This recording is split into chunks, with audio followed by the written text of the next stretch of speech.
Fala pessoal, nessa questão da URGS, ele te dá 3 quadrados de lados 9, 6 e x justapostos, vizinhos, né, um do lado do outro, e ele informa que tanto os vértices A, B, C, D, quanto os vértices A, E, F, G e H são colineares.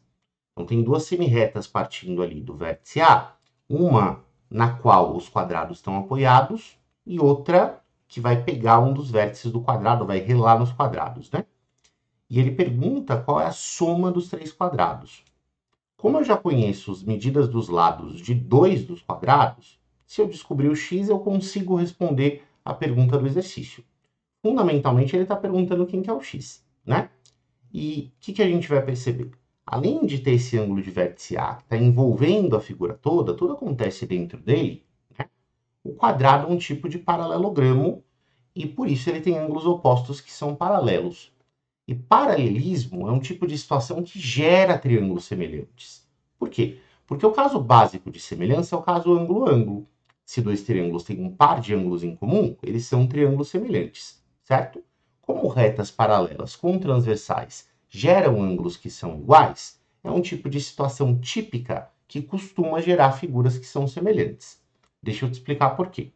Nesse desenho, eu tenho um monte de ângulo reto por conta do quadrado.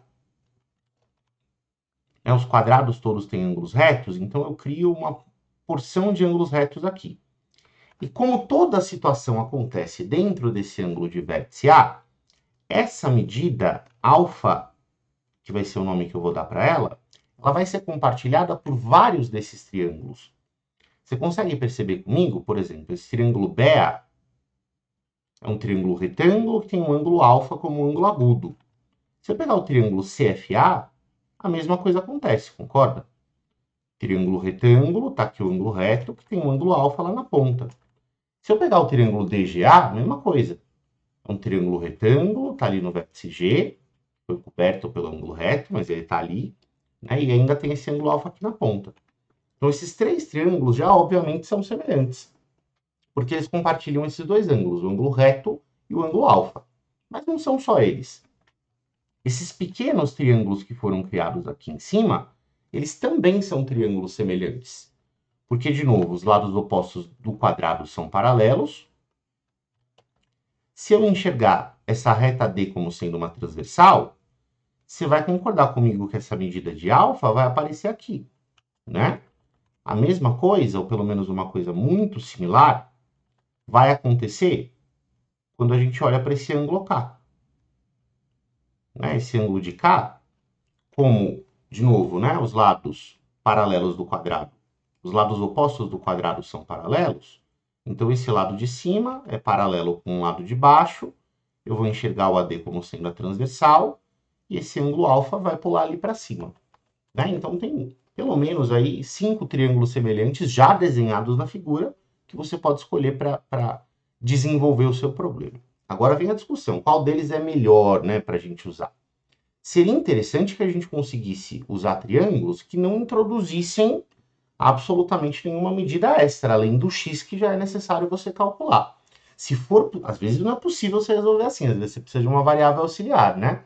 Mas se for possível a gente resolver só com um x, melhor. Então já vou descartar todos esses triângulos que tem essa pontinha aqui no vértice A, porque essa medida do E até o A é desconhecida. Né? Claro que dá para calcular essa medida, mas, certo? Se eu conseguir resolver sem passar por esse passo, tanto melhor. Então, eu vou olhar para esses dois triângulos, o CD foi até o H, né? CDI, que é esse triângulo de cima, e esse triângulo CB, depois do I vem o J, né? A pessoa fica muito tempo na matemática e esquece o português. Olha para esses dois triângulos aqui, porque são os triângulos que mais, né? Obviamente, vamos dizer assim, não tem uma medida extra para a gente calcular. Todos os outros vêm até o vértice A e vão usar aquela medida do E até o A que a gente não sabe qual que é. Bom, vamos olhar para esses triângulos então. O que a gente sabe sobre o triângulo CBJ?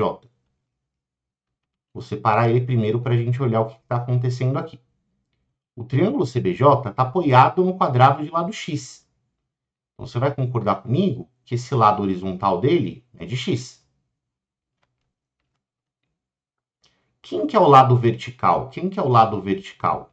Esse lado vertical, tudo isso aqui mede 6, porque é o lado do segundo quadrado, certo? Mas eu não quero tudo isso, eu quero só a parte de cima. O que significa que eu preciso descartar esse trecho, que é o lado do quadrado menor. Então, quanto mede a parte verde? É tudo, que era 6, menos a parte que me interessa para a gente, que é x.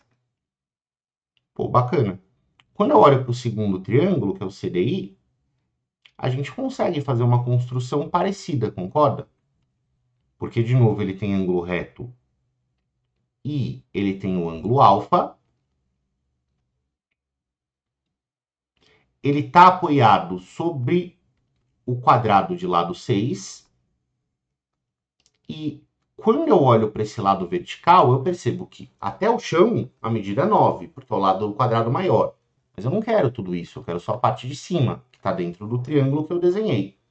Então eu vou ter que descartar essa parte de baixo, que é o lado do quadrado intermediário, que mede 6. Então, se tudo é 9, essa parte de baixo é 6, essa parte de cima mede 3.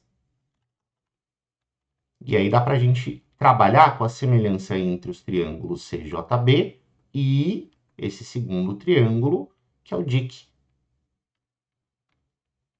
Né? Vou fazer a altura de um sobre a altura do outro, igual a base de um sobre base do outro. Como você já deve ter se acostumado, sempre que possível a gente simplifica as frações antes de sair multiplicando. Dá para dividir essas duas partes por 2, né? E aí eu vou multiplicar em cruz. Vai ficar x vezes 2 vezes aquilo ali. Então, x é 12 menos 2x. 3x é 12 e o x é 4. E aí o exercício pede a soma das áreas dos três quadrados. Bom, a área do quadrado é lado ao quadrado, certo? Então, a soma das áreas será 9 ao quadrado, que é 81, mais 6 ao quadrado, que é 36, mais 4 ao quadrado, que é 16. 16 com 36 fica 52, né? Com 81, 133. E, portanto, a resposta do exercício está lá no seu item D. Espero que você tenha entendido. Até mais.